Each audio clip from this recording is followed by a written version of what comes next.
All right. Welcome once again to this webinar. And in this webinar, we're going to talk about how to define culture for your startup. And a little bit about myself. I'm Zion Thompson. I'm a co-founder of startup launch called a growth focused agency for startups. And let's dive in.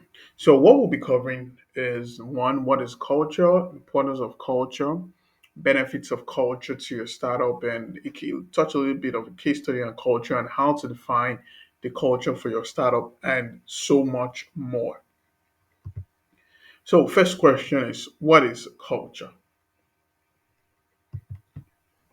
Culture is a set of shared values, thoughts, beliefs that shape how people work to reach the company's goals. All businesses have culture, and a little bit about the importance of culture, because quite frankly, you every company has a culture, but in terms of from a startup perspective, it is totally different, and um, it's different here in the case that because life is a startup in a startup is very fast paced, and here I have a good example of Flutterwave, and that's Agbola. And Flutterwave started in 2006 to 2016, and um, by 2021, they were already a unicorn. That's roughly about 5 years. And when I mean a unicorn, that means they were valued at a $1 billion mark. And for you to hit this kind of milestones, it's going to require a lot of focus, speed, tenacity, and it's very hard in a regular business. This kind of growth will take probably like 10, 20 years, but in a startup it's totally different.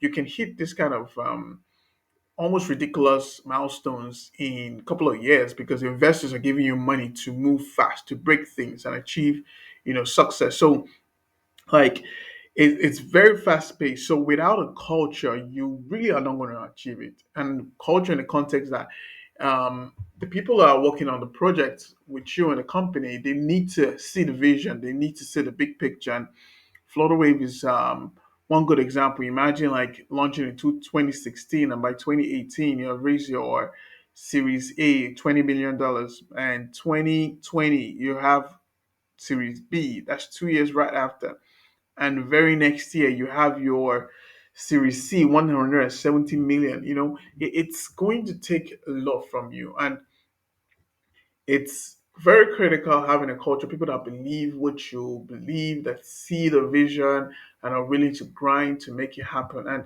even look at many of the companies that are unicorns in Africa, like how much what they accomplished. You can see OP 2018 started out and currently $2 billion company. Cheaper Cash 2014, currently a $2 billion company. Flutterwave. All this comes from tenacity, from grind, but most importantly from culture. And having given that background, we want to talk a bit about the benefits of culture, because yeah, a ton of benefits to having the right culture in your startup. It's something you should never overlook. You should never outsource. As a matter of fact, the founder in a startup is the custodian of the culture. He protects the culture.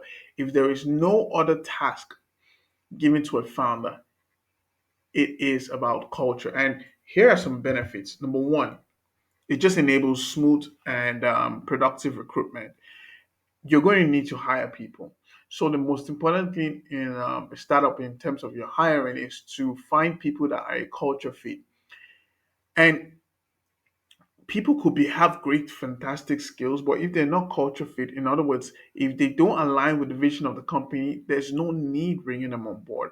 So you in a startup, your first criteria is uh, this talent culture fit, because once you are looking at if your culture putting your culture as priority, it changes a whole lot of it changes the dynamics. And even back in the day when Steve Jobs and Apple was recruiting, one of the first things they did was that they would put an Apple computer right in front of the person they're trying to bring on the team, and they watch the person's expression.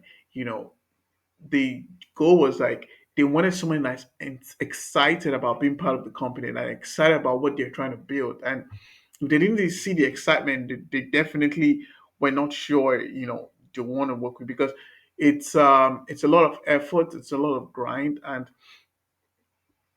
to be able to do some of those things, it requires you to just like put your best foot forward, and most importantly, like just keep on pushing. And so, like, we find lots of companies are, very big right now on culture, in particular for startups, because they understand that it's going to take a lot from you, and it's easy to achieve great milestones when you're doing what you love. And that's why you need to find people that really love what they do and bring them on board. Secondly, it makes the onboarding experience very smooth. So you are trying to go to the moon, you want people that are, you know, ready to like make it happen. And for every employee you hire, there's always an onboarding process where you have to almost like school them. This is what we need you to do. Trying to basically help them settle into the role. And with having the right culture of your vision where you want to go and bringing someone in is a lot easy when you have someone that is a culture fit, because you just point them in a direction and they just begin to run from day one, you know, where unlike maybe traditional businesses where you have to take them through some, orientation program. No offense to your orientation programs, but someone that understands the vision and is already a culture fit, it just makes it easy for them to even execute, and they will definitely go to the orientation program, but it's a whole lot different when you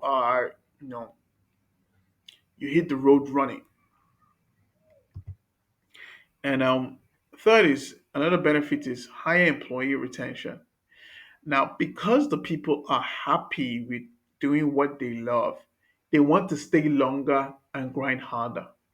You know, they're willing to put in the work. They don't mind what it comes, because this is like a family, and you always want to create a culture within the company that you know makes it feel like family, that we have a shared vision, a shared goal of where we're going to. Because you look at many businesses that start out where the people are not happy at what they're doing, the chances of them leaving the organizations are very high. And imagine trying to build something and you have to change the team members like once, twice, thrice, and almost like start all over again, explaining where you're going to. It takes a toll on it, on the time it would take to achieve what you're doing. And so, finding people that are culture fit drives, a whole lot of retention, because the people are willing to stay longer because they love what they're doing and they just are happy doing what they're doing. And it's not a problem. So it's if you look at it this way, currently where we have lots of people in the country in Nigeria actually, living overseas and things like that, the different companies they're working at, startups that they're working at, imagine how they have to go back to the drawing board because people are leaving, and it's definitely going to take a toll on the milestones that the company has set. Next is that enhances productivity.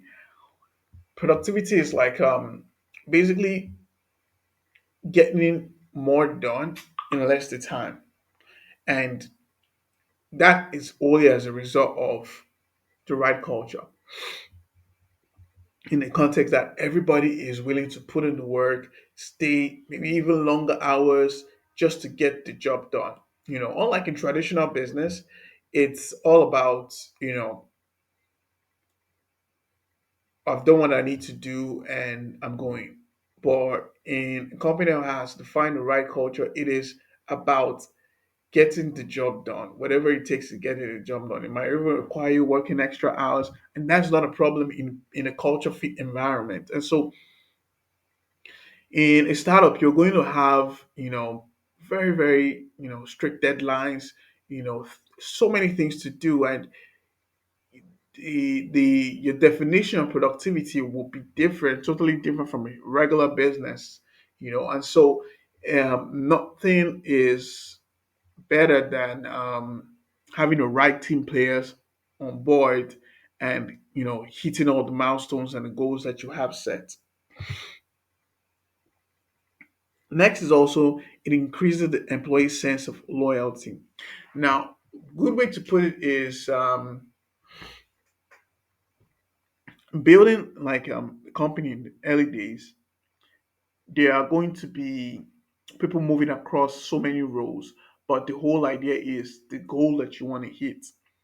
And in this kind of case, you don't want to babysit people. In that kind of environment, you don't even want an environment where you have to say, do this, do that, and do it like this. You want people that have a sense of ownership, that want to drive the vision to the next level and want to, really like put in the work, you know. And if the ball is dropping, you don't want someone saying, it's not my job.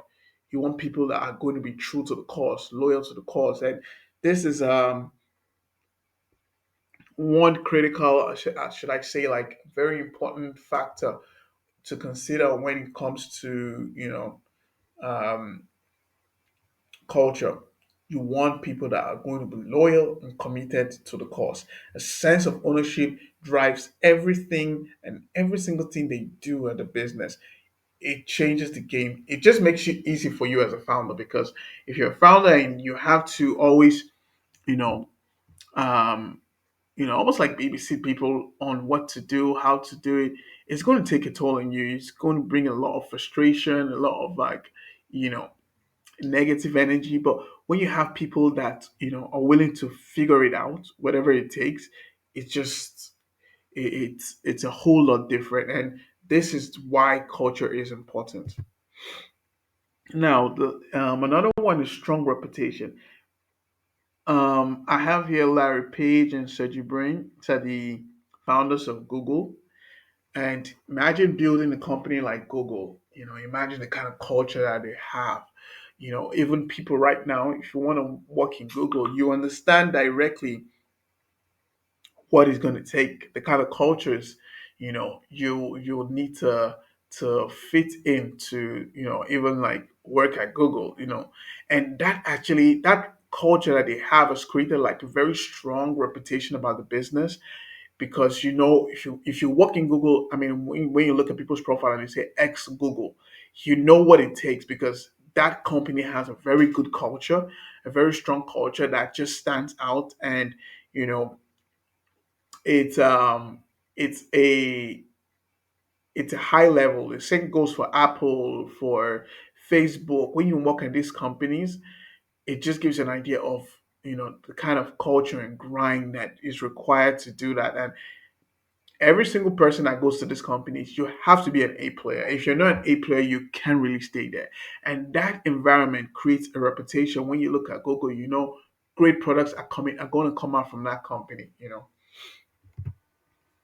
And I want to dive in on a case study on culture. And nothing, tells of that story better than Zappos. Zappos shoe company, fantastic shoe company.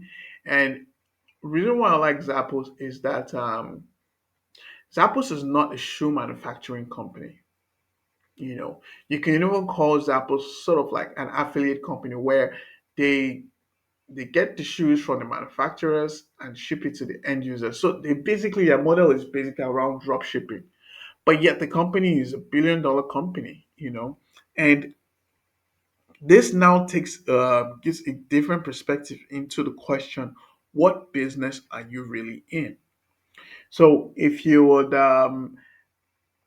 look at from a business standpoint in terms of like a competitive advantage, if Zappos is not manufacturing the shoes and that what makes them different from everybody else, because anybody can wake up tomorrow and sell shoes, and this is one thing that Zappos define because um, um, one thing that Tony Hseish actually, one of the founders at Zappos, did early on, had to redefine what business Zappos in, and what they did was they defined Zappos as a service company, you know, which is basically into customer service. And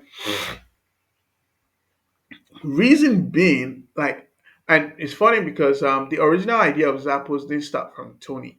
It was some other guy that brought the idea to Tony. Tony had sold his first company to Microsoft for $265 million, and he was investing in companies. And the at the time the idea of Zappos came, and when the person mentioned the market size of the shoe business to Tony, that got his attention. And um, he invested about $2 million in the company. And this was back in 1999, and they got started.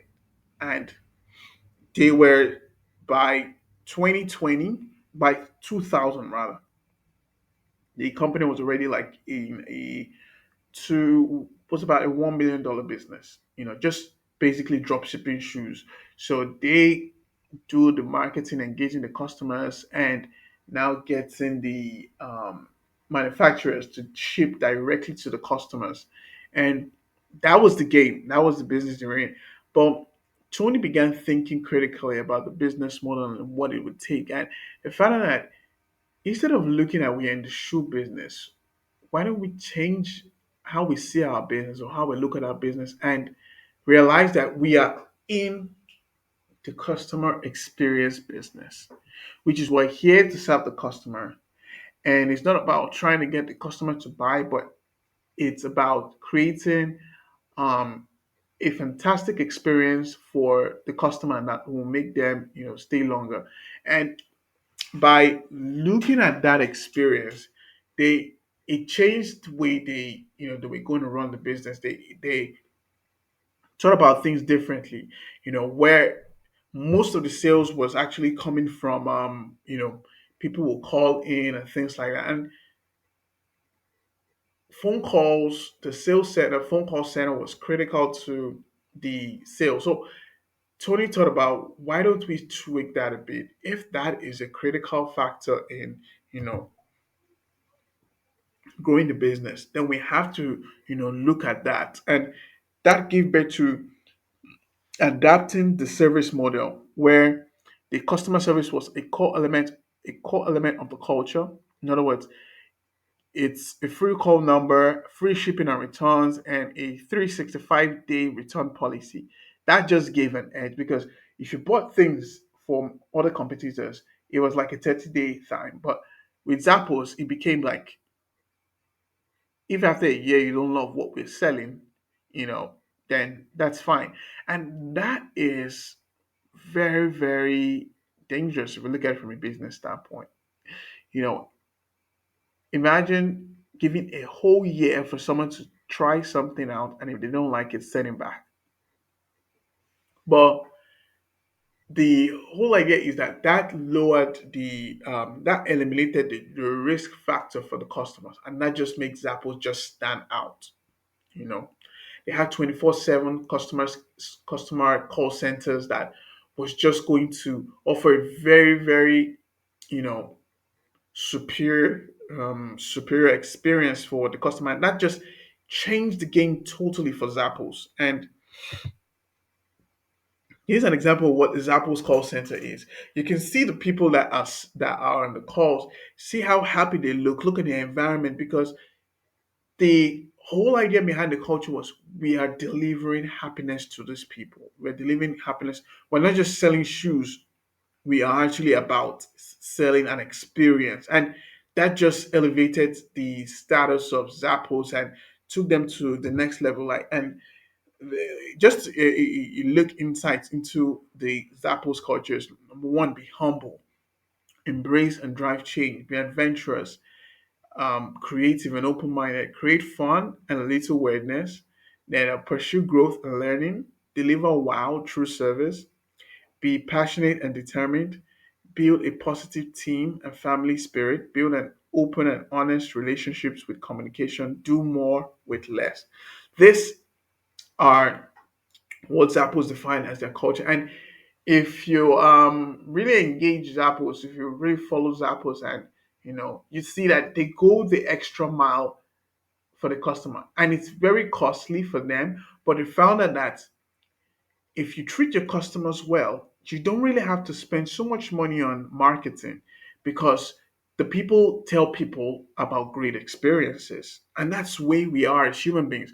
We will always tell the next person about a great experience that we had, in terms of like from in doing business. And Zappos leverage that, and to look at how that changed the game for them. Like I mentioned, that Zappos started in 1999, and by 2000, they had a revenue of $1.6 million. 2002, 2001, that almost like exponentially went up to 8.6 million. By 2002, that went to 32 million. And 2003, that went to 70 million, almost like doubling the revenue. Like it was just crazy. It was crazy. 70 million, 184 million. And at 2004, once they understood clearly what is required of them, it just totally changed the game. And the leap from 2004, it just went to a whole different level, 370 million. And in 2009, it became a billion-dollar company, and eventually was bought by Amazon. But that game changed when they focused on service. Not so much about the product of the shoes you're in, but about the experience they were trying to give the people that they were serving. And this is what culture really does. How you define your culture, how you look at your culture, how you communicate it to the people that are working with you, so just changes so many things for you. And one lesson you can take from that, which Tony personified, is we're in the business of delivering happiness, right? Not selling shoes, but we're delivering happiness. And one lesson you can take away is the combination of corporate culture, customer service, and supply chain just made Zappos stand out. And it's something you need to do in your startup. Customer experience should be at the heart of what you do.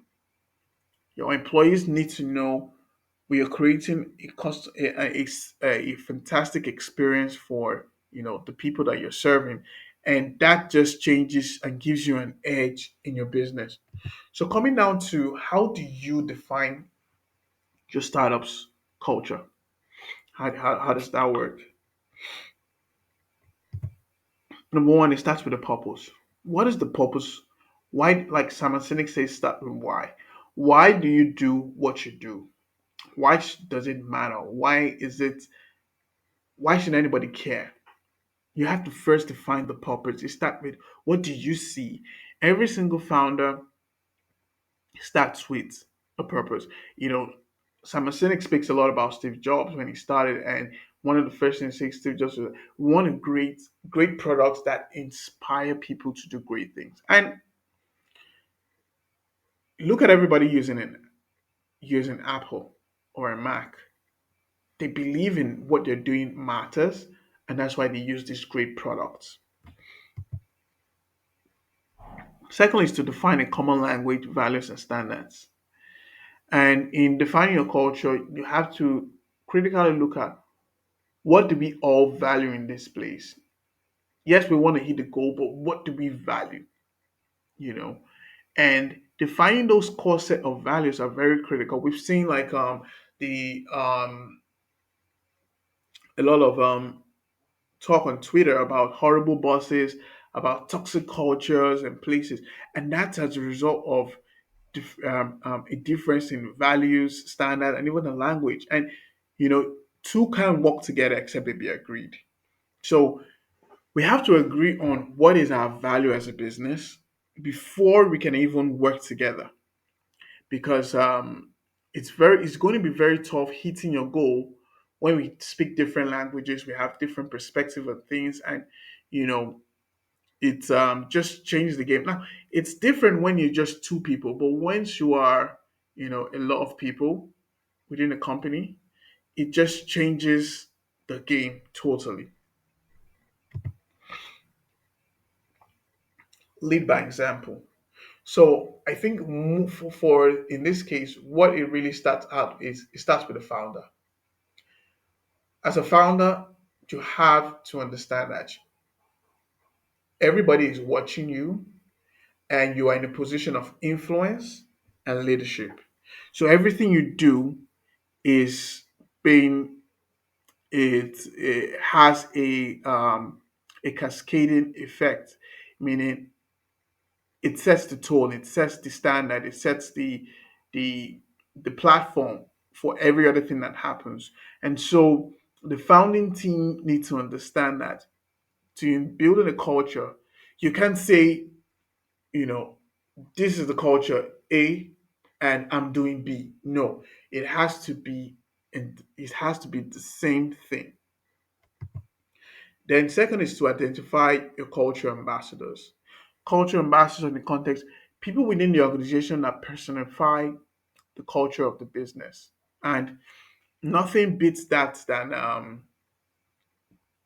having people that are willing to go the extra mile for the business and do more for the business. And so it's ultimately about critically looking at the business and what it represents, and then you know aligning everything else to fit that, um, um, aligning the business to look at those people as role models, because the culture is a critical element to the goal of the business, and you need to find people that personify that outside of the founders that are willing to also be in position of leadership and influence for the startup. Then fifth is also be truthful and always communicate. In culture of a business of a startup actually evolves, and it evolves through constant communication and very honest, open conversations about what the business is. And in organizations that have a an open, an open environment where you can tell the truth and always communicate, they tend to actually have a much stronger culture than startups that don't. So be truthful and honest about it. And the sixth thing is treat people right. I know there's a lot of talk about self-made man and all of that, but the truth is there's really no self-made man. You need people to achieve whatever goals you have. And so you have to start in your mind that the objective of the business is we want to treat people right. And by so doing, that just basically changes the game for everybody that you're working with. So you want to always treat people right. And you realize at the end of the day that all startups, everything centers around people. Yes, products, but people too. And the culture is about bringing unity among the people that are working together and to achieve that particular goal. And so these are the basic steps to take in defining what the culture is for the people. You can't build a strong culture if you don't treat people right. You have to put the people first. As a matter of fact, your employees are your first customers before your real customers. So treat them well, and they will treat your ultimate customers well. And so we've come to the end of the presentation and look forward to the next webinar series. Bye.